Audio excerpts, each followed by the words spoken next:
σε όλους. Χθες σας αφηγήθηκα το πρώτο μέρος από το ταξίδι στην Ταρτάρια του 1663. Σας είχα προειδοποιήσει ότι θα ήταν πολύ μεγάλη η εκπομπή και ότι κάποια στιγμή ενδεχομένως θα την σταματούσα, οπότε ήταν λογικό και επόμενο να συμβεί αυτό, καθώς η αφήγηση θα έφτανε τις 4 με 5 ώρες. Σήμερα θα σας διαβάσω την μετάφραση από την άφιξη στην Οθωμανική Αυτοκρατορία. Χθες το α μέρος αφορούσε την άφιξη στην Αθήνα, την άφιξη στην Αθήνα. Το β μέρος αφορά την άφιξη στην Οθωμανική Αυτοκρατορία και εύχομαι να σας αρέσει σε όλους φυσικά η συνέχεια, όπου ο Γάλλος συγγραφέας θα φτάσει κάποια στιγμή στην Ηλιούπολη, όπου θα συναντήσει απογόνους των αρχαίων Αθηναίων. Οπότε, χωρίς να θέλω να κουράσω, εύχομαι και πάλι καλή χρονιά σε όλους, καλή απόλαυση του βίντεο, κάντε like, κοινοποιήστε και φυσικά χτυπήστε καμπανάκια για να σας έχω ειδοποιήσεις για τα επόμενα βίντεο της εκπομπής. Επίσης, θα σας πω για ακόμα μια φορά ότι η μετάφραση έχει γίνει με βοήθεια της τεχνητής νοημοσύνης από τα μεσαιωνικά αγγλικά στα σύγχρονα αγγλικά και από τα σύγχρονα αγγλικά στα νέα ελληνικά, και από τα νέα ελληνικά έγινε από μένα η διόρθωση στην νεοελληνική απόδοση για την καλύτερη κατανόηση του θέματος, και φυσικά παρατήρησα και πρόσεξα ότι ο κόσμος το άρεσε. Λοιπόν, μπαίνουμε στο β μέρος, γιατί σιγά σιγά προχωράμε. Διαβάζω λοιπόν τον ίδιο το συγγραφέα, ο οποίος λέει: για να διευκρινίσω ένα σημείο, θα μοιραστώ 2 αξιοσημείωτα περιστατικά που συνέβησαν πριν από περίπου 6 χρόνια. Αναφέρεται στις σχέσεις που είχαν οι Έλληνες με τους Οθωμανούς. Το πρώτο συμβάν έγινε στην Κωνσταντινούπολη και αφορούσε ένα νεαρό ονόματι Αντώνιο που ήταν μεταξύ 17 και 18 ετών. Ο Αντώνιος ήταν διάσημος για την επάρκειά του στην τουρκική γλώσσα και τον αγαπούσαν πολύ για τις εξαιρετικές του ιδιότητες, ακόμα και οι Τούρκοι οι ίδιοι. Ήταν πρόθυμοι να τον προσελητήσουν στην Ισλαμική πίστη λόγω των υποδειγματικών ιδιωτήτων του. Σε μια προσπάθεια να το κάνουν, του παρουσίασαν ένα μικρό σημείωμα γραμμένο στα αραβικά που περιείχε τις λέξεις «Πιστεύω στον Θεό και στον Μωάμεθ τον προφήτη του». Αφού διάβασαν το σημείωμα, τον καλωσόρισαν ως έναν από τους ομοπίστους τους, ισχυριζόμενοι ότι ήταν πλέον Τούρκος, αφού ομολογούσε τη θρησκεία τους διαβάζοντας ουσιαστικά το σημείωμα. Τι συνέβη στη συνέχεια? Το αρνήθηκε. Ως αποτέλεσμα τον οδήγησαν ενώπιον ενός δικαστή, ο οποίος τον καταδίκασε. Στη συνέχεια τον οδήγησαν στον Μέγα Βεζίρι, ο οποίος με βάση τις μαρτυρίες εκείνων των πονηρών που τον είχαν εκπλήξει, τον καταδίκασε επίσης να ομολογήσει στον νόμο, γιατί ήταν υποχρεωμένος να το κάνει με βάση την προγενέστερη ανάγνωσή του. Όμως, μετά την άρνησή του, τον μετέφεραν στη φυλακή, όπου για 30 ημέρες υπέμεινε τα πιο φρικτά μαρτύρια, ένα εκ των οποίων ήταν η όθηση αιχμηρών καλαμιών ανάμεσα στη σάρκα και στα νύχια των δακτύλων του. Μετά από αυτό, του έκοψαν το κεφάλι, το οποίο ο πρέσβης της Γαλλίας αγόρασε από τον Δήμιο ως πολύτιμο λείψανο. Ο άλλος, η άλλη περίπτωση, ονόματι Διαμαντής, ήταν περίπου 30 ετών και είχε μια γοητευτική ομορφιά. Κοπηλατούσε γυμνός σε μια βάρκα σε ένα ποτάμι στην Ασία με μερικούς Τούρκους. Αυτοί οι Τούρκοι, νιώθοντας συμπόνια για έναν τόσο υπέροχο άνθρωπο, αλλά λυπημένοι που θα χανόταν επειδή δεν ασπαζόταν τη θρησκεία τους, τι κάνει η θρησκεία, του έβαλαν ένα λευκό τουρμπάνι στο κεφάλι. Μετά από αυτό, ο Διαμαντής αντιμετωπίστηκε με την ίδια σκληρότητα με τον Αντώνη, αφού είχε απορρίψει τις υψηλότερες θέσεις στην αυτοκρατορία. Ωστόσο, ένας Ιακωβίνος μοναχός που ήταν επίσης παρόν εκείνη την εποχή, απαρνήθηκε το χριστιανισμό του, γεγονός που τους οδήγησε να ανακτήσουν ό,τι είχαν χάσει λόγω της γενναίας σταθερότητας του διαμαντή. Και συνεχίζει ο συγγραφέας και λέει: θα μπορούσα να αναφερθώ σε περισσότερες λεπτομέρειες για τη θρησκεία των Ελλήνων, αλλά το έχω ήδη καλύψει αλλού, προφανώς αναφέρεται στην Ορθοδοξία, οπότε δεν θα επεκταθώ περαιτέρω εδώ. Ο Δημήτριος δεν αρκέστηκε στο να μου δείξει απλώς τι υπήρχε μέσα στην πόλη. Ήθελε επίσης να επεκτείνει την καλοσύνη του, αφήνοντάς με να δω τι υπήρχε έξω. Για το σκοπό αυτό με κάλεσε σε μια βόλτα στο εξοχικό του φίλου του Κωνσταντίνου, που ήταν περίπου 10 μίλια μακριά. Αποφασίσαμε να περπατήσουμε εκεί όπως συνηθιζόταν στη χώρα. Ξεκινήσαμε το ξημέρωμα και διασχίσαμε αρκετούς όμορφους κήπους και χωράφια φυτεμένα με ελιές. Ανυπομονούσαμε για ένα ευχάριστο ταξίδι, καθώς βλέπαμε τον ήλιο να ανατέλει πάνω από τα λευκά κρίνα. Ωστόσο, σε αντίθεση με τη σοφία του καιρού, εξαπατηθήκαμε. Ένα μαύρο σύννεφο που οδηγήθηκε από έναν δυτικό άνεμο μπλόκαρε σύντομα τον ήλιο και ο ουρανός έγινε τόσο σκοτεινός που δεν μπορούσαμε πλέον να δούμε ο ένας τον άλλον. Αυτό το σκοτάδι ακολουθήθηκε από μια τρομερή καταιγίδα, αλλά αυτό που με προβλημάτισε πιο πολύ ήταν η βροχή που ακολούθησε. Συνέχισε όλη την ημέρα, μουλιάζοντας το πουκάμισό μου μέχρι το δέρμα μου. Τα χωράφια από τα οποία έπρεπε να περάσουμε ήταν γεμάτα λασπόνερα και βυθιστήκαμε στη λάσπη μέχρι και τα γόνατα, αναγκάζοντάς μας να βγάζουμε τα πόδια μας με τα χέρια μας σε κάθε βήμα που κάναμε.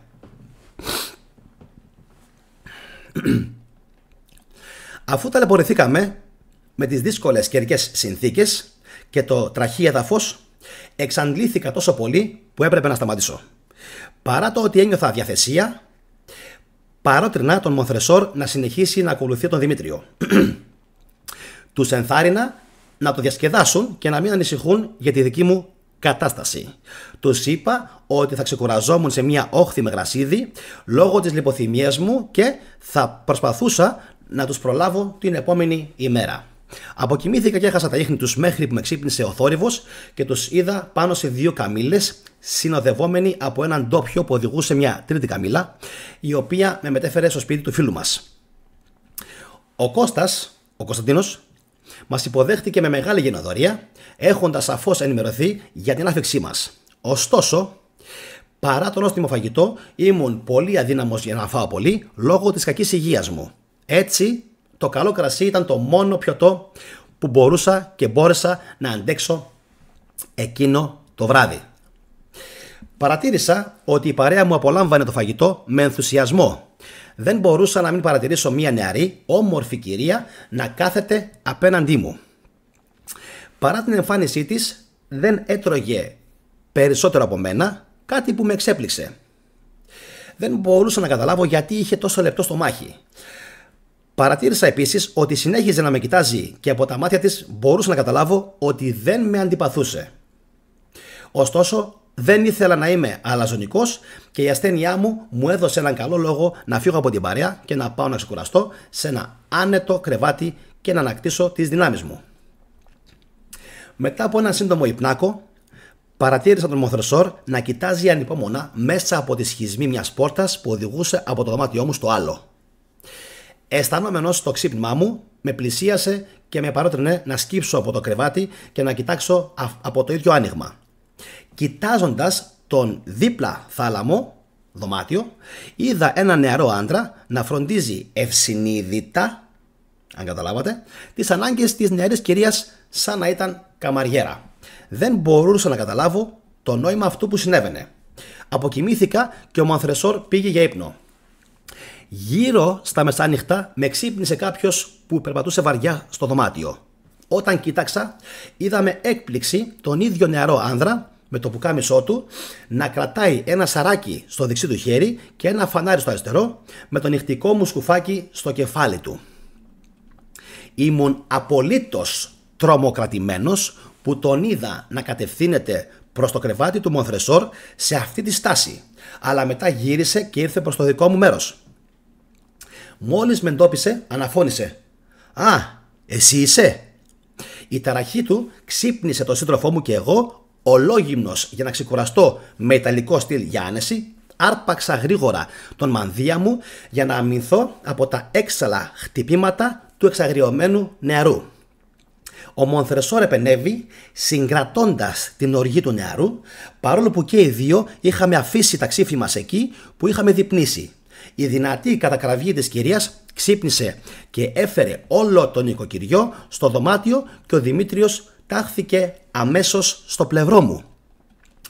Ο επιτιθέμενος άρχισε να μου εκτοξεύει ύβρις και σκληρά λόγια από την ψεύτικη πεποίθηση ότι είχα ατιμάσει την αδερφή του. Παρουσίασε το σκούφο μου στον Κώστα ως απόδειξη της υποτιθέμενης παραβίασης στο σπίτι του. Υποστήριξε επίσης ότι άκουσε έναν θόρυβο στο δωμάτιο της αδερφής του, όρμησε εκεί και βρήκε αυτό που έψαχνα εγώ στα πόδια του κρεβατιού της. Ωστόσο, αν και το πιστήριο ήταν πολύ λογικό, ο Δημήτριος είχε καλύτερη γνώμη για μένα. Αυτό το στήριξε στην εμπειρία του από τη συμπεριφορά μου και στις συστάσεις των φίλων του. Πίστευε ακράδαντα ότι δεν έκανα ποτέ κάτι άτιμο.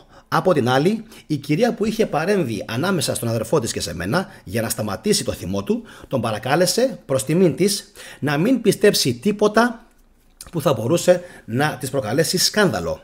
Πρότεινε ότι το σκουφάκι μου μπορεί να είχε βρεθεί στον θάλαμο από κάποιο απρόβλεπτο ατύχημα. Ο Κώστας το υποστήριξε λέγοντας στην εταιρεία ότι το σπίτι ήταν μολυσμένο από αρουραίους λόγω της έλλειψης γατών και αυτά τα παράσιτα συχνά έπαιζαν κόλπα παίρνοντας κάλτσες και άλλα ρούχα. Η λέξη εταιρεία μάλλον θα εννοούσε παρέα, οπότε εδώ έχει γίνει λάθος στη μετάφραση. Εντάξει, υποστήριζε λέγοντας την παρέα ότι το σπίτι ήταν μολυσμένο από αρουραίους λόγω της έλλειψης γατών και αυτά τα παράσιτα συχνά έπαιζαν κόλπα παίρνοντας κάλτσες και άλλα ρούχα.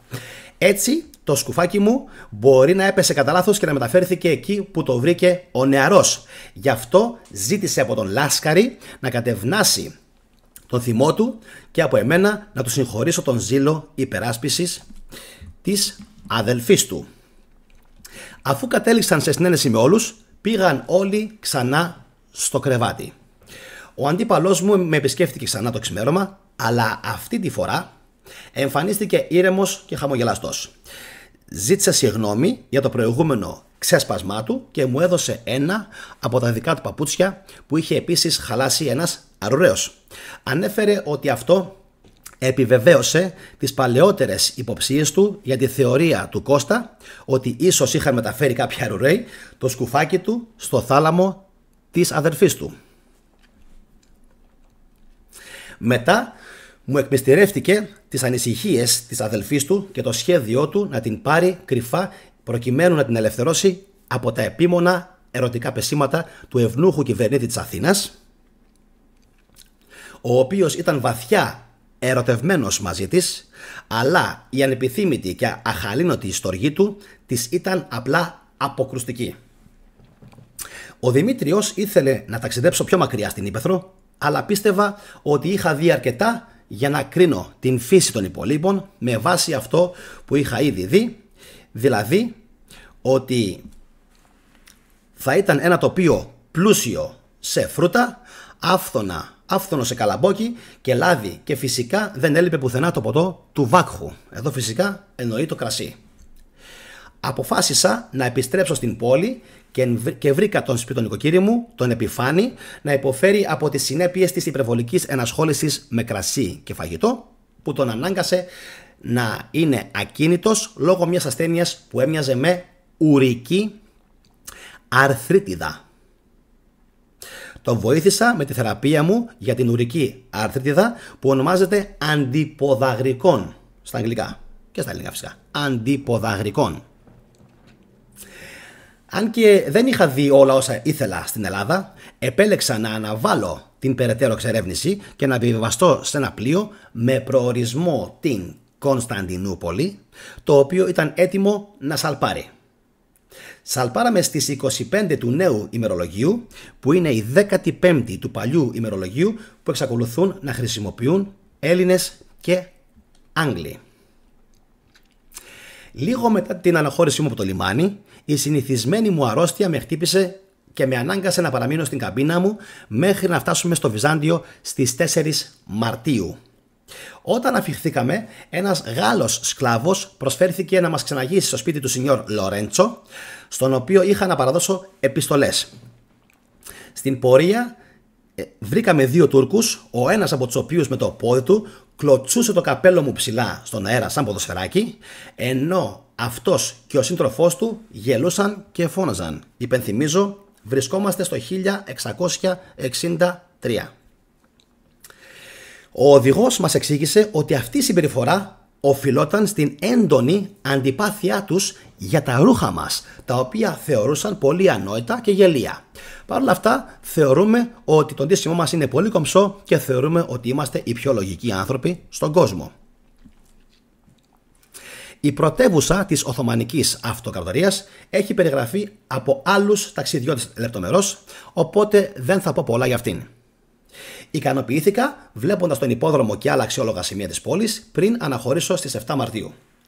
Είχα την ευκαιρία να πάρω ένα πλοίο μέσω του Εύξηνου Πόντου προς το Λονάτι, έτσι το γράφει, όπου και φτάσαμε στις 17 Μαρτίου του 1663.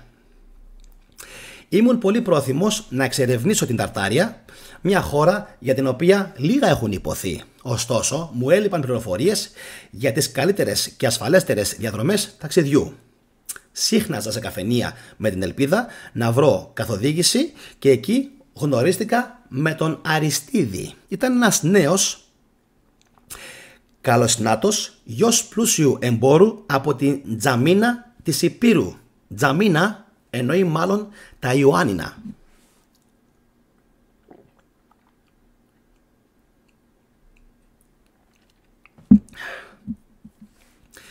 Ο Αριστίδης ήταν γνώστης και πολυταξιδεμένος.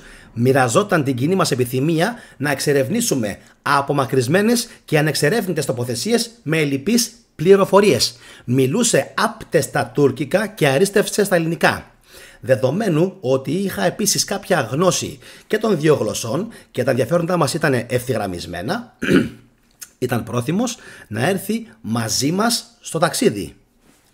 Αποφασίσαμε να ταξιδέψουμε στην υπόλοιπη Τουρκία, αναζητώντας πλοία στην Αγία Μαρία που θα μας πήγαιναν στην Ταρτάρια μέσω της Κασπίας θάλασσας. Μας είπαν ότι μπορούσαμε να ακολουθήσουμε αυτήν τη διαδρομή με ασφάλεια, με τη βοήθεια ενός γενίτσαρου και μπορούσαμε να κανονίσουμε μαζί του τα έξοδα ολόκληρου του ταξιδιού. Με αυτές λοιπόν τις πληροφορίες επιλέξαμε έναν οδηγό που προσφέρθηκε να μας οδηγήσει για 25 κορώνες ανά άτομο. Για να διασφαλίσει την αξιοπιστία του, ένας έμπορος που τον γνώριζε εγγύθηκε στην Τουρκία τα ισπανικά ρεάλ καθώς και το νόμισμα της Γερμανικής Αυτοκρατορίας και της Ολλανδίας κυκλοφορούν μαζί με τις βενετσιάνικες πουλιες, κάτι που είναι πολύ ευεργετικό για τους ταξιδιώτες σαν και εμάς. Λαμβάνεις 5 σελήνια για κάθε σεκίν και 1 σελήνι για κάθε ρεάλ. Το μεταφράζω όπως ακριβώς το διάβασα. Στις 20 Μαρτίου ξεκινήσαμε με άλογα κάτω από πολύ καλές καιρικές συνθήκες που συνεχίστηκαν μέχρι τις 30 που φτάσαμε στην Αγία Μαρία.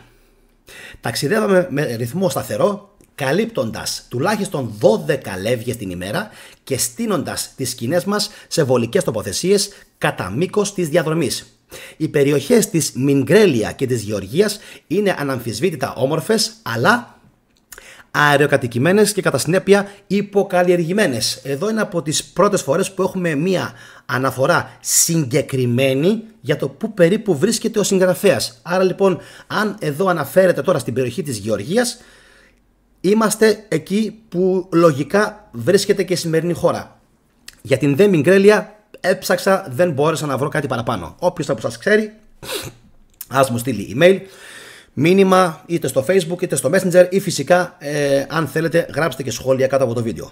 Οι Γεωργιανοί, αν και τηρούν ελληνικές τελετές, θεωρούνται αιρετικοί από τους Έλληνες λόγω της άρνησής τους να αναγνωρίσουν την Παναγία ως μητέρα του Θεού, με το επιχείρημα ότι ο Θεός δεν μπορούσε να έχει μητέρα. Παρά λοιπόν αυτήν τη δογματική διαφορά, εξακολουθούν να παρευρίσκονται στις ελληνικές εκκλησίες στην Ιταλία και να δείχνουν προτίμηση σε αυτές έναντι των Λατίνων, εννοεί των Καθολικών. Στη διάρκεια λοιπόν της εβδομάδας των παθών, ο Αριστίδης, που μπορεί να βρίσκεται κι αν η Μόρα έχει κάποια σχέση με τη Μοραβία, δεν ξέρω, πραγματικά δεν ξέρω, ειλικρινά.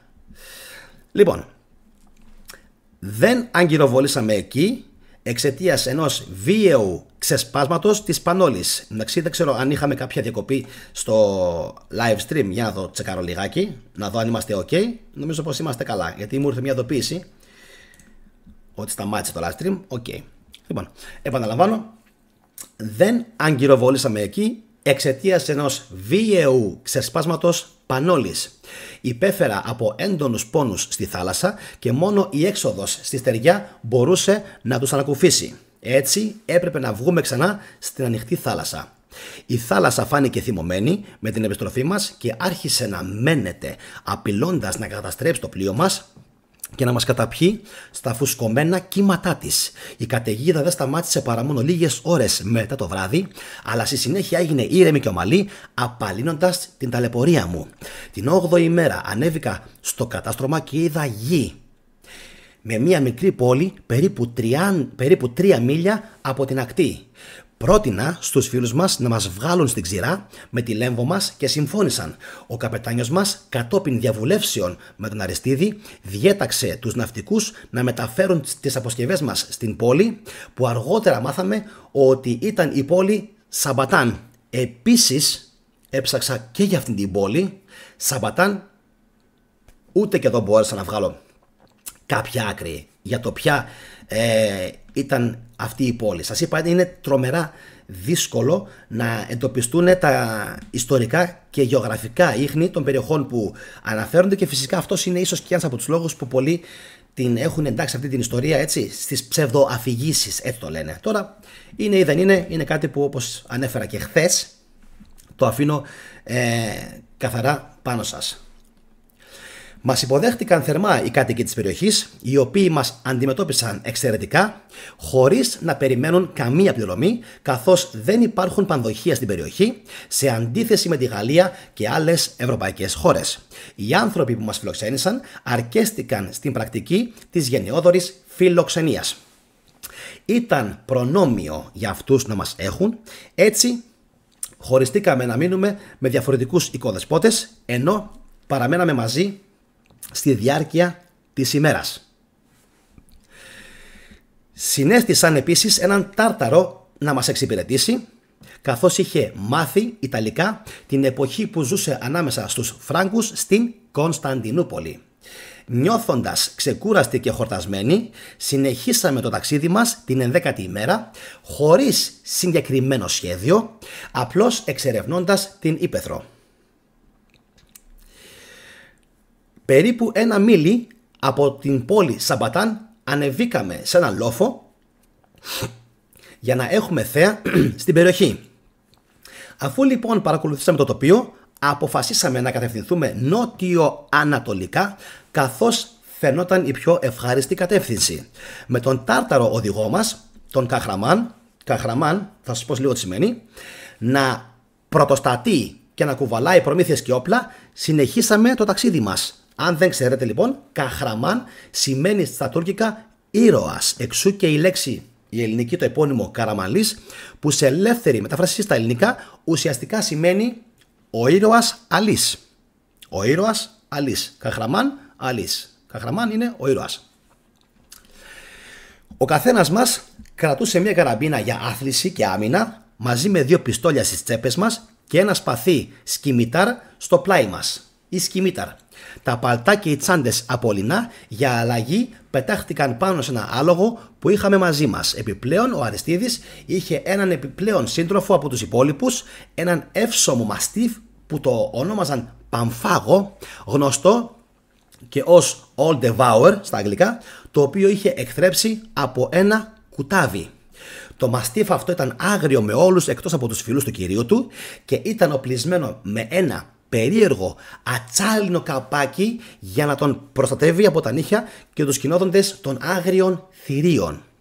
Η μέρα πέρασε χωρίς να συναντήσουμε κανένα ζωντανό πλάσμα και η νύχτα ήταν εξίσου κουραστική λόγω της έλλειψης ενός καλού καταλύματος. Τη 12η ημέρα ξεκινήσαμε νωρίς το πρωί. Ακολουθώντας το ρυθμό του Κάχραμαν, καταφέραμε να βρούμε τον δρόμο της επιστροφής στον προορισμό μας παρά το σκοτάδι.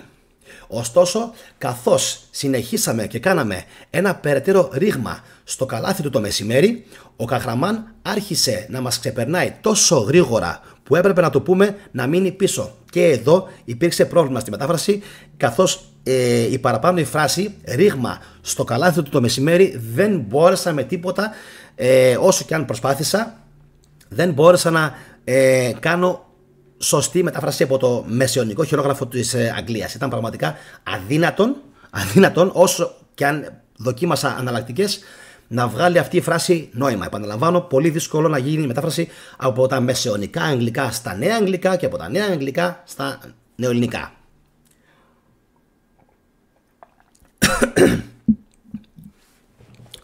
Το βράδυ λοιπόν, το βράδυ συναντήσαμε ένα πέτρινο εξοχικό σπίτι χωρίς κονιάμα, καλυμμένο με γρασίδι. Στη συνέχεια ζητήσαμε από τον Πανφάγο να ανοίξει το στόμα του και να γαυγίσει προς τους κατοίκους του εξοχικού, νομίζοντας ότι θα απαντούσαν. Αναφέρεται στο σκύλο. Ωστόσο δεν πήραμε απάντηση, οπότε υποθέσαμε ότι το εξοχικό ήταν πράγματι άδειο και αποφασίσαμε να μείνουμε εκεί για τη νύχτα. Περάσαμε το βράδυ μαζεύοντας φτέρες για το κρεβάτι. Είχε απομείνει μόνο μία μικρή ποσότητα φαγητού, την οποία αποθηκεύσαμε μαζί με λίγο κρασί για πρωινό. Μετά το γεύμα μας κοιμηθήκαμε ήσυχοι με όρθιο φρουρό στην πόρτα του εξοχικού. Προφανώς εδώ όρθιο φρουρό εννοεί τον τετράποδο φίλο τους, τον Πανφάγο, τον μαστίφ. Στις 13 Απριλίου του 1663 ο Πανφάγος κυνήγησε ένα λαγό τον οποίο είχε ο Μονθρεσόρ την τύχη να σκοτώσει. Μετά από αυτό μαζέψαμε ένα καλό σωρό από θαμνόξυλα για να ψήσουμε το ελάφι μας. Αφού φάγαμε, συμφωνήσαμε ότι αν μας απειλήσει κάποια ατυχία, οι τελευταίοι ζωντανοί θα πάρουν όλα τα εναπομείναντα αγαθά. Όλο αυτό το διάστημα, ο φόβος μήπως τελειώσει το φαγητό μας είχε κάνει να αντιπαθούμε αυτές τις ερημικές περιοχές. Ωστόσο, στη συνέχεια εντοπίσαμε έναν ανερχόμενο λόφο περίπου 4 μίλια μακριά. Τα λευκά και πράσινα χρώματα μας κίνησαν την περιέργεια, οπότε κατευθυνθήκαμε προς αυτά. Καθώς πλησιάζαμε, καταλάβαμε ότι επρόκειτο για μια συστάδα από καταλύματα βοσκών. Όταν τους εξήγησε λοιπόν ο Καχραμάν γιατί ήμασταν εκεί, μας κέρασαν το πιο ωραίο φαγητό που μπορούσαν να μας προσφέρουν. Η συνήθις διατροφή τους αποτελείται από γάλα, τυρί, βούτυρο και φυσικά προϊόντα όπως τα όσπρια, χωρίς όμως επεξεργασία. Μερικοί από αυτούς τρώνε κρέας, αλλά θεωρούνται άγριοι και βάναυσοι. Έχουν επίσης ένα είδος σιταριού που μεγαλώνει χωρίς τη βοήθεια της γεωργίας. Ωστόσο, δεν φτιάχνουν ψωμί από αυτό, όπως δεν κάνουν κρασί από τα σταφύλια τους. Εν ολίγης, ζουν από τα φυσικά προϊόντα της γης, χωρίς καμία πρόσθετη προετοιμασία. Είναι σαν τις μέλισσες και τα μυρμήγκια, μαζεύουν προμήθειες στις κατάλληλες εποχές για το χειμώνα. Έχουν γενικά περίπου 4,5 πόδια ύψος και ποτέ δεν ξεπερνούν τα 5. Πολύ κοντοί άνθρωποι, δική μου σημείωση, καθώς σύμφωνα με αυτήν την περιγραφή πρέπει να είχαν ύψος μόλις 1,35 έως 1,52, μιλώντας για γίγαντες. Στην Ταρτάρια 1,35 μέχρι 1,52. Τα πρόσωπά τους είναι συνήθως τετράγωνα, αλλά καλοσχηματισμένα με μύτες επίπεδες. Είναι δυνατοί και γενναίοι. Οι λιγότερο προσεκτικοί από αυτούς φορούν προβιές, ενώ οι πιο μοντέρνοι χρησιμοποιούν δέρματα λαγών, κουναβιών, αλεπούδων ή τίγριων που κυνηγούν. Το γυναικείο ντύσιμο δεν διαφέρει πολύ από το ανδρικό, καθώς πιστεύουν ότι το μουσι είναι αρκετό για να ξεχωρίσει τα δύο φύλλα. Είναι πιστοί στους συζύγους τους, μοιράζονται εξίσου τις φροντίδες και τους πόνους τους, ακολουθώντας τα έθιμα της Ολλανδίας. Εντυπωσιακό το γεγονός ότι είναι σαν να περιγράφει εδώ συγγραφέας τις προγονικές φυλές των Αλβανών, καθώς τα χαρακτηριστικά ταιριάζουν σχεδόν απόλυτα. Και πάλι σας ενημερώνω ότι αναφερόμαστε στο 1663. Το χαμηλό το ύψος και γενικά όλη αυτή η περιγραφή που έχει γίνει, ακόμα και ο χαρακτήρας και η εμφάνιση αυτών των ανθρώπων που περιγράφει, είναι εντυπωσιακό το πόσο πολύ μοιάζουν με τους σημερινούς κατοίκους της Αλβανίας. Εντυπωσιακό. Και συνεχίζουμε.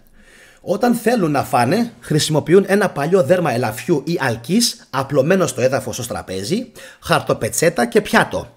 Κάθονται σε μαξιλάρια, όχι φυσικά όπως οι σημερινές, έτσι, πετσέτες. Κάθονται σε μαξιλάρια από δέρμα προβάτου με το μαλλί ακόμα επάνω και ο καθένας επιλέγει τι του αρέσει να φάει. Έχουν ποικιλία φρέσκων φρούτων την εποχή τους και διατηρούνται για το χειμώνα, όπως μήλα, αχλάδια, κεράσια, σίκα, σταφύλια, σιτάρι, γάλα και ρίζες διατηρημένες σε μέλι, παρακαλώ, αντί για αλάτι, το οποίο αλάτι παραδόξως δεν χρησιμοποιούν καθόλου.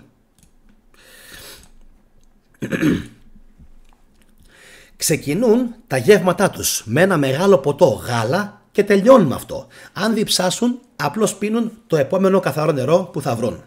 Κοιμούνται με τα ρούχα τους πάνω σε δέρματα, απλωμένα στο έδαφος και καλύπτονται με παρόμοια δέρματα, τα οποία βρίσκουν πιο άνετα από τα ποπουλένια κρεβάτια που χρησιμοποιούνται στη Γερμανία και την Ελβετία. Όμως δεν είναι ποτέ άρρωστοι και επομένως η ιατρική δεν είναι γνωστή ανάμεσά τους. Πεθαίνουν μόνο σε μεγάλη ηλικία με την απόλυτη εξαφάνιση της φυσικής τους θερμότητας, η οποία συμβαίνει αργά ή γρήγορα σύμφωνα με τη σύνθεση που έλαβαν για πρώτη φορά στη μήτρα της μητέρας τους. Εδώ ο συγγραφέας υπονοεί ότι ο άνθρωπος αντέχει όσο έχει μέσα του την θερμότητα και αυτήν την οποία κληρονομεί από τους γονείς του, αλλά και αυτή την οποία έχει δημιουργήσει ο ίδιος μέσα του, ουσιαστικά ζώντας. Καταπληκτική η πληροφορία αυτή. Κάποτε ρώτησα από αυτούς τους άγριους λοιπόν έναν εξαθλιωμένο γέρο αν δεν φοβόταν τον θάνατο, όντας έκπληκτος με την καινοτομία μιας ερώτησης που δεν προτάθηκε ποτέ μεταξύ τους. Απάντησε ότι δεν υπήρχε τίποτα να φοβηθείς εκεί που δεν υπήρχε τίποτα κακό. Θεώρησε ότι ο θάνατος δεν ήταν τίποτα άλλο παρά μόνο μια παύση από τις κινήσεις της δράσης και της σκέψης και ότι όλο το κακό απλά συνίστατο στη σκέψη μας. Επομένως δεν θα μπορούσε να υπάρξει ταλαιπωρία όπου υπάρχει απλά παύση της σκέψης.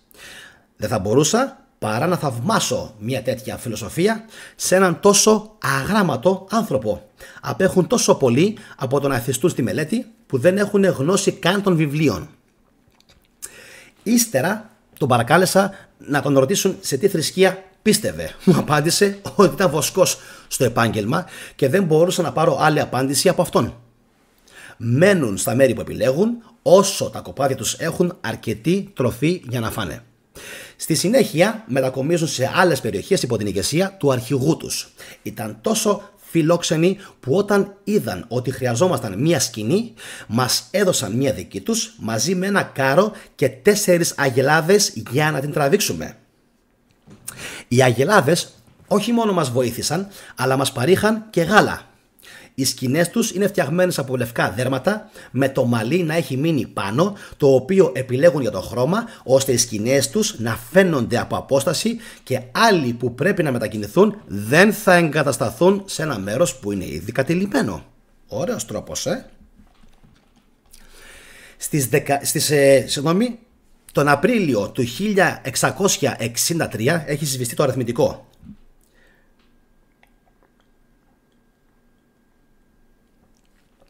Αναγκαίο διάλειμμα. Θα αλλάξω και τον τίτλο, θα το κάνω άφιξη στην Ταρτάρια, όχι στην Οθωμανική Αυτοκρατορία, γιατί βλέπω ότι πολύ λίγο αναφέρθηκε στην Οθωμανική Αυτοκρατορία. Οπότε θα το αλλάξω και θα το κάνω άφιξη στην Ταρτάρια. Πιο ωραίος τίτλος. Τον Απρίλιο λοιπόν του 1663 αποχαιρετήσαμε τους οικοδεσπότες μας, οι οποίοι μας έδωσαν προμήθειες για 8 μέρες και τις φόρτωσαν στο κάρο μας. Σε αντάλλαγμα τους δώσαμε μερικές ιταλικές καινοτομίες ως ένδειξη εκτίμησης. Στη συνέχεια συνεχίσαμε το ταξίδι μας αργά, κάνοντας σύντομες στάσεις για ξεκούραση, περνώντας τα βράδια, τρώγοντας και κοιμόμασταν με ένα άτομο να παρακολουθεί συνεχώς σε περίπτωση επιθέσεις από άγρια ζώα. Σταματούσαμε επίσης στη διάρκεια της ημέρας για να ξεκουραστούμε και να φάμε δίπλα σε μια πηγή ή όπου βρίσκαμε νερό για μας και τις αγελάδες μας. Στις 20 Απριλίου, άρα έχουμε ημερομηνία περίπου, του 1663, και λίγο εδώ δώστε προσοχή, καταλάβαμε από την έντονη ζέστη του ηλίου ότι βρισκόμασταν μακριά από τον βορρά. Η ζέστη ήταν τόσο δυνατή που προκάλεσε δυνατό πονοκέφαλο στην Αριστίδη και είναι εντυπωσιακό. Ζέστη, Ουκρανία, Ρωσία, πού βρισκόμαστε? Και είμαστε Απρίλιο.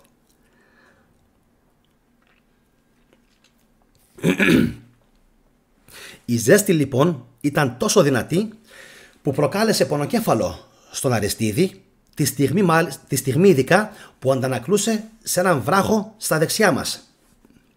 Μάλλον εννοεί τον ήλιο. Βρήκαμε λίγη σκιά κάτω από έναν λόφο και αποφασίσαμε να ξεκουραστούμε εκεί και να φάμε, ελπίζοντας να βρούμε λίγο νερό.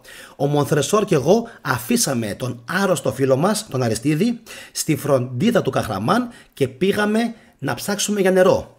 Όπως υποψιαζόμασταν, δεν ήμασταν πολύ μακριά από μια πηγή, καθώς σύντομα συναντήσαμε ένα μεγάλο λάφι που δροσιζόταν σε μια λίμνη με νερό πηγής, παρόμοια με εκείνη κοντά στο ναό της Νταϊάνας Αρτέμιδος, στην βάση του Τουρμάν, στο νημ του Λαγκεντόκ. Εντυπωσιακό. Λαγκεντόκ, ξέρετε έτσι, το κέντρο των υποτών ναητών στη Γαλλία.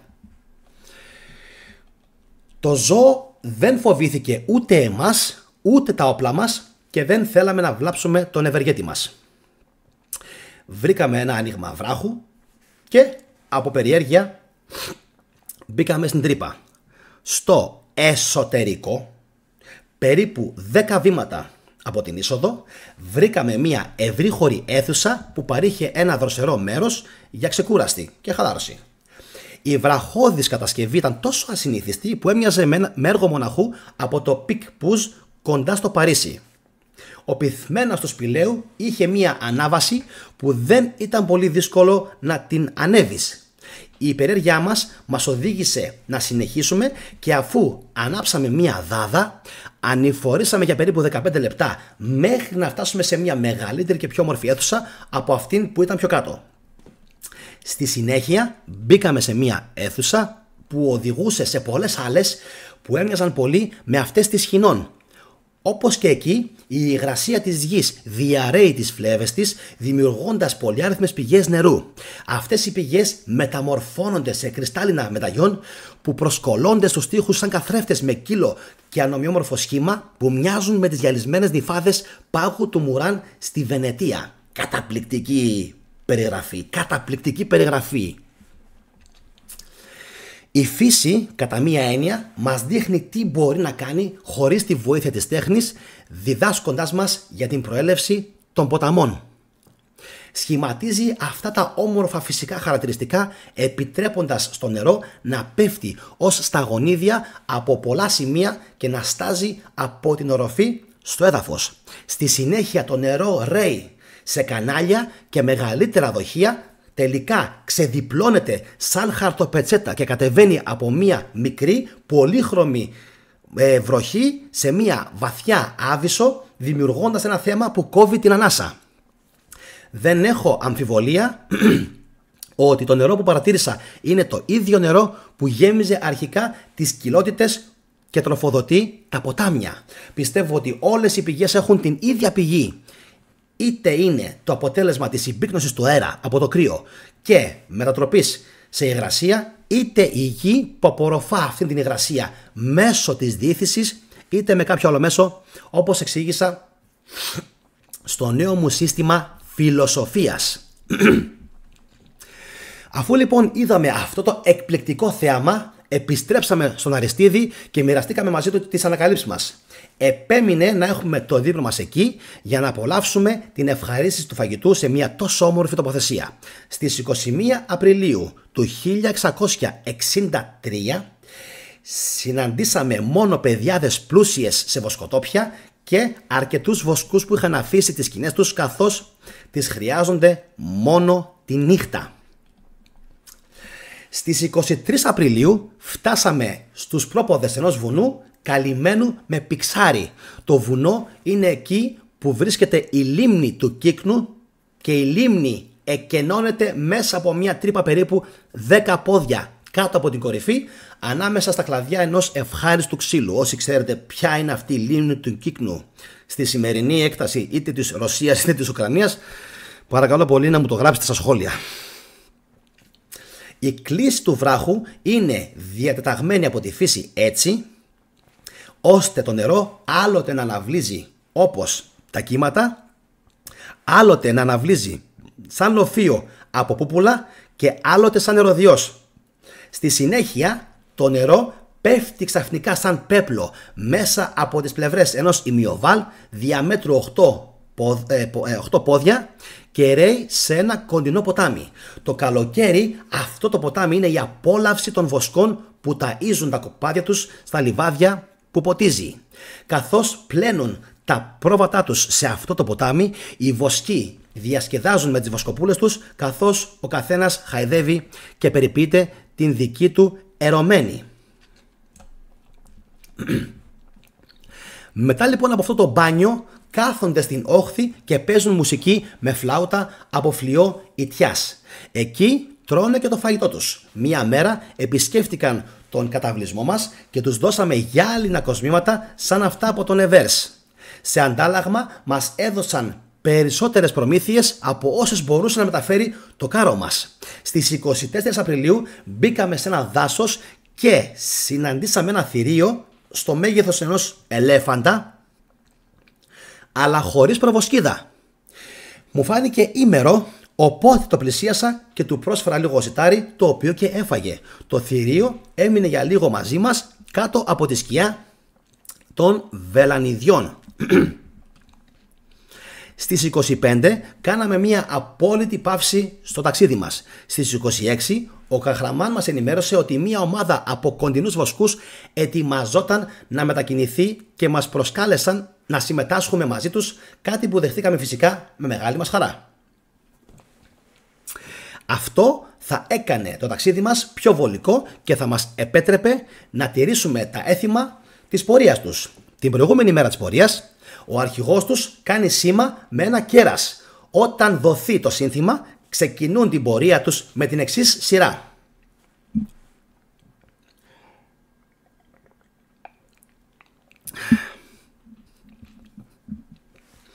Πρώτα έρχεται το τυπικό, ένα κεφάλι ταύρου στολισμένο με λουλούδια, το οποίο φυτεύουν όρθια όταν στείνουν στρατόπεδο. Οι σκηνές. Έπειτα έρχονται οι αυλητές με τα πόδια, ακολουθούμενοι από τον αρχηγό που οδηγεί τα παιδιά στα κάρα, συνοδευόμενος από τους δασκάλους τους που επιβλέπουν τη συμπεριφορά τους.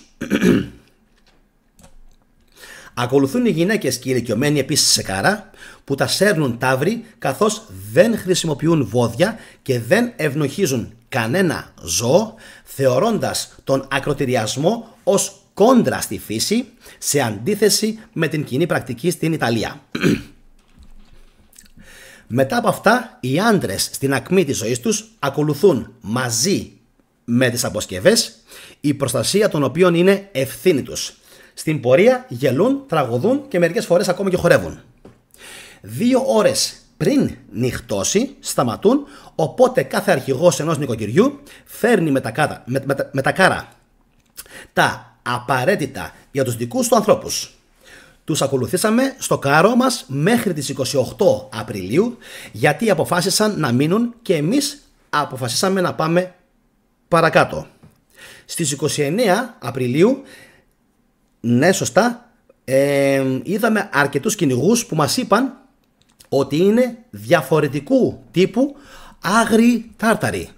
Ζουν από τη σάρκα και τα δέρματα των ζώων που κυνηγούν, συμμετέχοντας σε συνεχή πόλεμο με τα πλάσματα, οπλισμένοι με τόξο και κοπίδι. Εκεί σταματήσαμε και μετά το μεσημεριανό μας το γεύμα είχαμε τη χαρά να δούμε μια τίγρη να καταδιώκεται από 2 από αυτούς τους κυνηγούς. Μόλις εντόπισαν το θηρίο, έριξαν αμέσως βέλη εναντίον του. Οι πρώτες ρήψεις δεν είχαν σκοπό να κάνουν πολύ κακό, αλλά μάλλον να προκαλέσουν ακόμα πιο πολύ την τίγρη. Που είμαστε, ωραία, στις 30 περάσαμε από ένα χωριουδάκι όπου αγοράσαμε προμήθειες με τα χρήματά μας. Επειδή βρισκόμασταν σε μια περιοχή πλούσια σε ελάφια, ο Μονθρεσόρ αποφάσισε να κυνηγήσει. Γύρω στο μεσημέρι σταματήσαμε για ένα σύντομο γεύμα. Ο Μονθρεσόρ και ο Καχραμάν πήγαν για κυνήγι, ενώ εγώ με τον Αριστίδη στήσαμε τη σκηνή και μαζέψαμε ξύλα για την κουζίνα μας. Το βράδυ επέστρεψαν οι κυνηγοί με λαγούς, φασιανούς και πέρδικες που ψήσανε στη σούβλα και απολαύσαμε παρά την έλλειψη του κρασιού.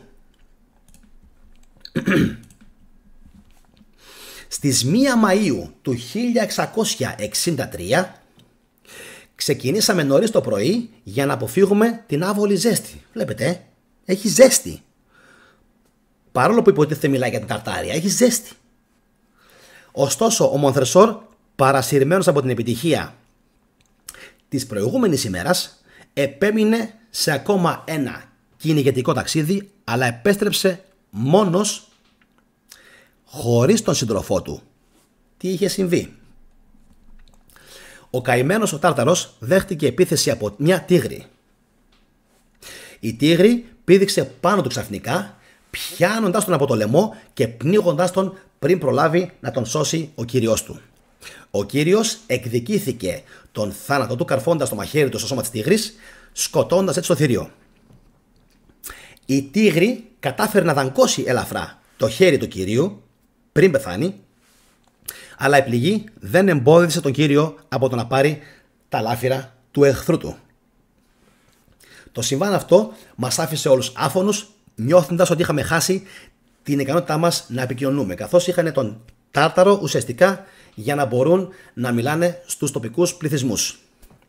Ήταν λοιπόν μια απώλεια που αισθανθήκαμε ότι ήταν ανεπανόρθωτη και συνειδητοποιήσαμε ότι ίσως έπρεπε να ζήσουμε σαν βουβά θηρία, αποκηρύττοντας διαπαντός την επικοινωνία με τους ανθρώπους. Ωστόσο, δεν αποφύγαμε να προχωρήσουμε, ελπίζοντας σε λίγη τύχη πριν μας τελειώσει το φαγητό, το οποίο μας έφτανε για 8 ημέρες. Σε όλο αυτό λοιπόν το διάστημα ήμασταν συνεχώς σε κίνηση, σταματούσαμε μόνο για φαγητό ή ύπνο, συνεχίζοντας προς νότιο-ανατολική κατεύθυνση, με τον πιστό μας σκύλο Παμφάγο να προηγείται άφοβα και να αντιμετωπίζει με γενναιότητα τυχόν εμπόδια. Ένα από τα πιο αξιοσημείωτα κατορθώματα του ήταν η συνάντηση με ένα άγριο λιοντάρι. Το λιοντάρι προσπάθησε να τον εκφοβήσει με τον βρυχυδμό του, αλλά ο Παμφάγος απάντησε γρυλίζοντας, γαβγίζοντας και προχωρώντας προς το μέρος του λέοντος. Μετά από 4 άλματα πήδηξε ευκίνητα στην πλάτη του λιονταριού και έδειξε γρήγορα τη δύναμη των κοινόδοντων του. Θυμίζω μαστίφ. Σε απάντηση το λιοντάρι προσπάθησε να τον αποτινάξει και στη συνέχεια σκόπευσε να δαγκώσει το λαιμό του Παμφάγου, αλλά ο Παμφάγος ήταν πιο γρήγορος. Έβαλε το ατσάλινο κέρατο του κατευθείαν στο στόμα του λιονταριού, σπρώχνοντας το μέσα για μέσα. Θυμίζω έτσι ότι είχε ο σκύλος του, ο Παμφάγος, έτσι, είχε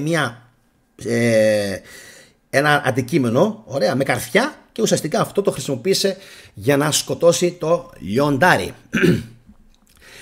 Ο Αριστίδης έφτασε ακριβώς στην ώρα του για να σώσει τον σκύλο μας τον Παμφάγο, βάζοντας τέλος στη μάχη με το μαχαίρι του, απρόθυμος να ρισκάρει φυσικά άλλη μάχη. Το όμορφο καθαρό νερό που κυλούσε δίπλα σε ένα ξύλο, στο οποίο φτάσαμε στις 6 Μαΐου του 1663, μας παρέσυρε να κάνουμε ένα διάλειμμα. Παρά τις συμβουλές μας και την ατυχή απώλεια του Καχραμάν, ο Μονθρεσόρ επέμενε να επιδίδεται στο εξαιρετικό πάθος του για το κυνήγι. Ο Αριστίδης αποφάσισε να πάει μαζί του, αφήνοντας με μόνο να προετοιμάσω τις προμήθειες για την επιστροφή τους. Ήμουν αισιόδοξος για την επιτυχία τους, αφού ο Παμφάγος ακολούθησε τον αφέντη του. Δυστυχώς, ο Μονθρεσόρ είχε μία πολύ διαφορετική μοίρα.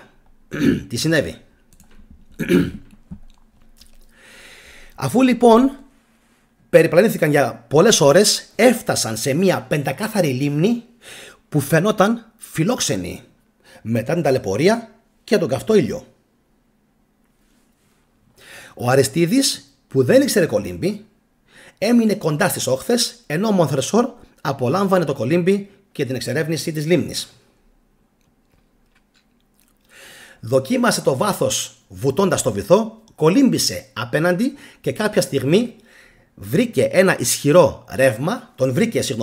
ισχυρό ρεύμα που τον μετέφερε και τον πέταξε σε μια σπηλιά κάτω από το βουνό, το οποίο συνορεύει με τη λίμνη. Ο Αριστίδης, δακρυσμένος, διηγήθηκε την απώλεια του αγαπημένου του φίλου που χάθηκε έτσι άδοξα μπροστά στα μάτια του.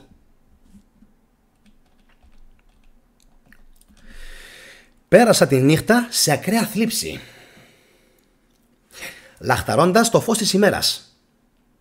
Μόλις εμφανίστηκε, πήγα να δω τα διάφορα μέρη.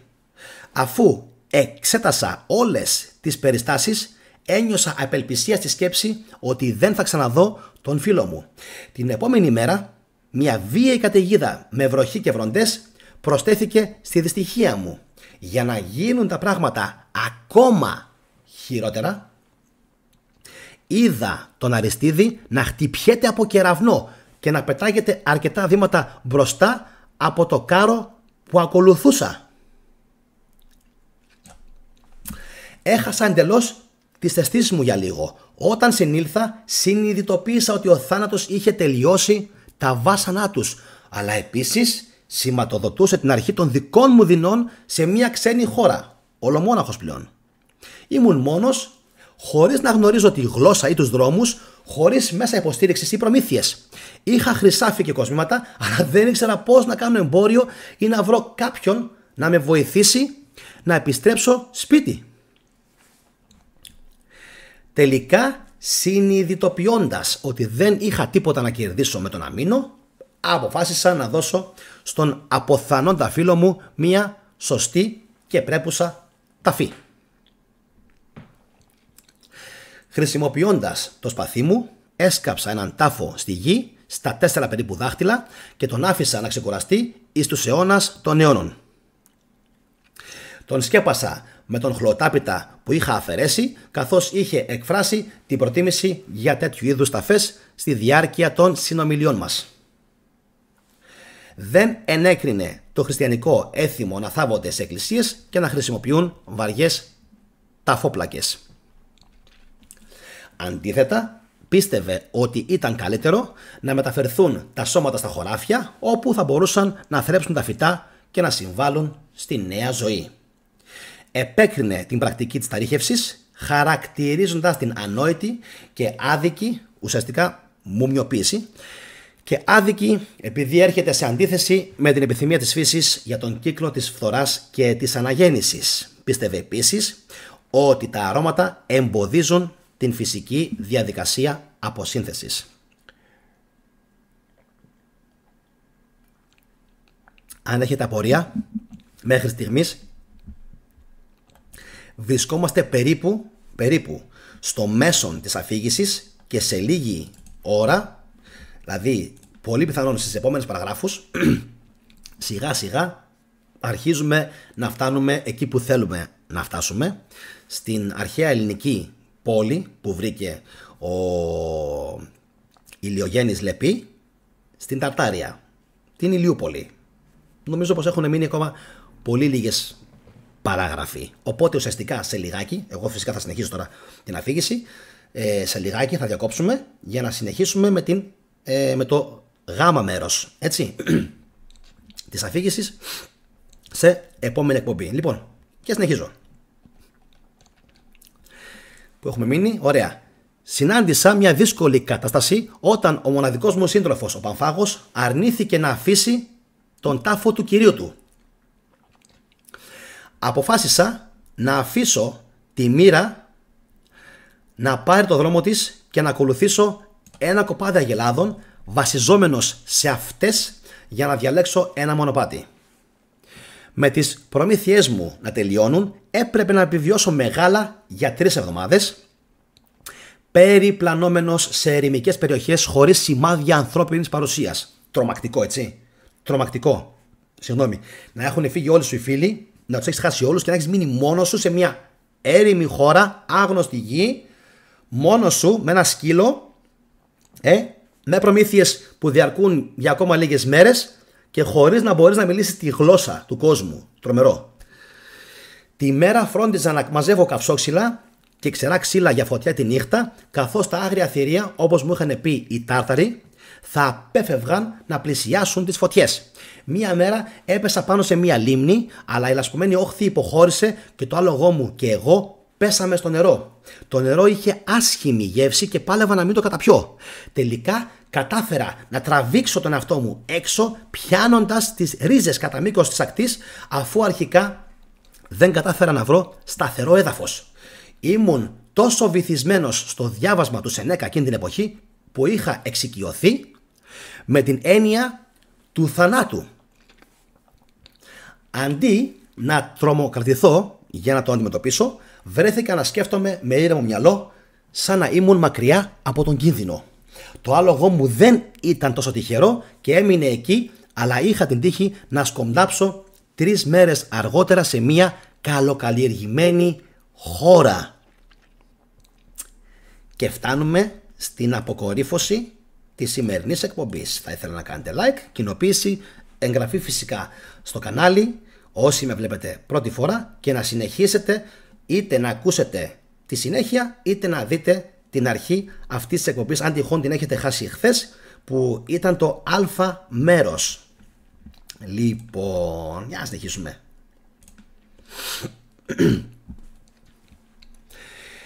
Παρατήρησα ότι τα εδάφη ήταν οργωμένα και περιφραγμένα με τάφρους όπως στην Ευρώπη.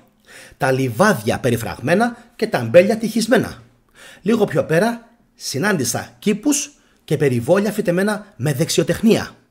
Αυτή η αλλαγή του σκηνικού μου έδωσε ελπίδα, ανατρίχιασα, ότι σύντομα θα συναντούσα ανθρώπους των δικών μας εθήμων. Γεμάτος ελπίδα συνέχισα μέχρι που έφτασα σε ένα μέρος όπου άκουσα ανθρώπους να μιλάνε από την άλλη πλευρά ενός τοίχου. Σταμάτησα και άκουσα, καταλαβαίνοντας ότι η γλώσσα τους ήταν άκουσον ελληνική. Σκέφτηκα, μεταφέρθηκα ως εκ θαύματος στην Ελλάδα. Στη συνέχεια ανέβηκα στο κάρο μου για να δω αν μπορούσα να βρω κάτι που να μοιάζει με αυτό που είχα ακούσει. Τότε ήταν που είδα ανθρώπους να ξεριζώνουν ένα χωράφι σπαρμένο με καλαμπόκι και φυτεμένο με αμπέλια, όπως ακριβώς στην Νάπολη. Σας διαβάζω ακόμα μία παράγραφο και το τρίτο μέρος θα το αφήσουμε για την επόμενη εκπομπή. Αφού αφιέρωσα λίγο χρόνο για να το σκεφτώ, έμεινα έκπληκτος όταν είδα ανθρώπους που δεν φαίνονταν για αγρότες να ασχολούνται με γεωργικές δραστηριότητες. Μάζεψα το μυαλό μου προς τα ένδο, δηλαδή προς τα μέσα, νιώθοντας αρκετά σουρεαλιστικός. Με τα βίας μπορούσα να πιστέψω ότι ήμουν ξύπνιος. Προσπάθησα να ανοίξω το στόμα μου, αλλά τελικά κατάφερα να χαιρετήσω τους κυρίους με ένα «Γεια σας, ο Θεός σώζει». Με κοιτούσαν επίμονα και τους ρώτησα πού ήμουν. Εκείνοι απάντησαν στα ελληνικά. «Είσαι στα εδάφη της Ηλιούπολης και είσαι εδώ ευπρόσδεκτος». Προχώρησα να τους αφηγηθώ τις κακοτυχίες μου και ένας από τους άνδρες με τη συμφωνία των άλλων ήρθε σε βοήθεια. Αναλαμβάνοντας το καθήκον να οδηγεί το κάρο μου, με οδήγησε σε μια αγρικία περίπου 500 βήματα μακριά. Μπαίνοντας στην πρώτη αυλή, Άλλο άτομο οδήγησε τις αγελάδες μου στο στάβλο, ενώ ο οδηγός με συνόδευσε στο σπίτι. Η καθαριότητα του χώρου και η ζωντάνια των ανθρώπων με συνεπήρε αμέσως. Δεν έχασαν χρόνο για να μου προσφέρουν ένα δροσιστικό ποτό. Δεν μπορούσα να εκφράσω τη χαρά μου που ένιωσα αυτήν την απροσδόκητη τροπή των γεγονότων. Με αυτήν, την απροσδόκητη τροπή των γεγονότων. Ενθουσιάστηκα που είδα κρασί στα ποτήρια, καθώς δεν είχα δοκιμάσει κρασί για τόσο καιρό. Το γλέντι ξεκίνησε και δεν θα μπορούσα να είμαι πιο χαρούμενος. Και εδώ είναι που έφτασε, περνώντας από τα εδάφη της Ταρτάρια σε μια ελληνική πόλη, στην Ηλιούπολη, όπου στο τρίτο μέρος της σειράς αυτής θα δούμε ότι συνάντησε αρχαίους, βασικά απογόνους των αρχαίων Ελλήνων από την Ιωνία, από την Αττική, οι οποίοι είχαν φύγει από την Ελλάδα την εποχή της εκστρατείας του Μεγάλου Αλεξάνδρου και είχαν μεταναστεύσει στην επικράτεια της σημερινής Ρωσίας, κάπου στα βάθη της Ταρτάρια, όπου οι άνθρωποι αυτοί είχαν ιδρύσει, καλά ακούσατε, μία ελληνική πόλη, αφιερωμένη φυσικά στο Θεό Ήλιο, με το όνομα Ηλιούπολη. Και σε αυτό ακριβώς θα αναφερθούμε στην τρίτη μας εκπομπή, όπου πλέον έχει φτάσει ο συγγραφέας και θα αρχίσει να συναντάει εκεί τους Έλληνες και θα αρχίσουν να του λένε βασικά και να του αφηγούνται την ιστορία τους, και όπου θα συναντήσει τρομερά πράγματα τα οποία θα μας τα περιγράψει όλα χαρτί και καλαμάρι. Γι' αυτό χτυπήστε το καμπανάκι σας για να σας έρθει ειδοποίηση όταν θα γίνει εκείνη η εκπομπή, που θα γίνει και πάρα πολύ λίαν συντόμως. Μπορεί και αύριο το μεσημέρι ή το βράδυ. Φυσικά να κάνετε like, φυσικά να κάνετε κοινοποίηση αυτής της εκπομπής. Είναι πραγματικά, θα είναι βασικά, αυτό που λένε και οι Αμερικανοί waste, θα είναι πραγματικά κρίμα αν δεν βρεθεί κάποιος να εκδώσει αυτό το βιβλίο. Εγώ θα το λέω σε κάθε εκπομπή που θα κάνω για την Ταρτάρια, ότι πρέπει κάποιος, εγώ δίνω αφιλοκερδώς τη μετάφραση αυτή σε όποιον εκδοτικό οίκο θέλει, προκειμένου να γίνει η εν λόγω έκδοση, και θα ήθελα πάρα πολύ, αν και εφόσον γίνει η έκδοση, η τιμή να είναι πάρα πολύ οικονομική, στο ανθρωπίνως δυνατό για τον εκδότη και το τυπογραφείο, για να είναι προσιτή στον κόσμο, για να μπορέσει να αγοράσει αυτό το υπέροχο μυθιστόρημα, αυτή την υπέροχη αφήγηση, αν θέλετε, του Ηλιογέννη Λεπή, και να μπορέσει ο κόσμος στην Ελλάδα να μάθει και να ακούσει αυτή την ιστορία, καθώς δεν την έχει ακούσει ποτέ κανείς. Είναι η πρώτη φορά, νιώθω τεράστια υπερηφάνεια, το τονίζω αυτό, είναι η πρώτη φορά που ακούγεται αυτή η ιστορία στην Ελλάδα. Δεν έχει ακουστεί ποτέ, δεν έχει διαβαστεί ποτέ, εκτός ενδεχομένως από κάποιους ιδιώτες, αλλά αυτή η ιστορία δεν έχει διαβαστεί, δεν έχει ακουστεί ποτέ μέχρι σήμερα στα χρονικά της χώρας μας από κανέναν. Ο Θετικός είναι ο πρώτος ο οποίος μετάφρασε αυτό το κείμενο και το διαθέτει δωρεάν στο κοινό της Θετικής Δοπαμίνης, και φυσικά δωρεάν σε όλους εσάς που θέλετε να το παρακολουθήσετε και φυσικά να το ακούσετε. Αν έχετε μικρά παιδάκια, έτσι, όλων των ηλικιών, είναι ό,τι πρέπει αυτό το ανάγνωσμα, δηλαδή ό,τι πρέπει αυτό το άκουσμα, βασικά, συγγνώμη, όχι ανάγνωσμα, το άκουσμα, και ευχόμαστε κάποια στιγμή ένας εκδοτικός οίκος να συγκινηθεί και να το κάνει και βιβλίο, ανάγνωσμα. Οπότε, το καμπανάκι σας όλοι για το τρίτο μέρος της εκπομπής. Όπως σας είπα και πριν, αυτή η εκπομπή θα μετονομαστεί από άφιξη στην Οθωμανική Αυτοκρατορία, ουσιαστικά άφιξη στην Ταρτάρια, και φυσικά σας περιμένω όλους στο τρίτο μέρος, όπου ο συγγραφέας θα γνωριστεί καλύτερα με τους απογόνους των αρχαίων Έλληνων. Αυτά από μένα. Να είστε όλοι καλά και πάλι καλή χρονιά. Θετική χρονιά σε όλους. Γεια σας.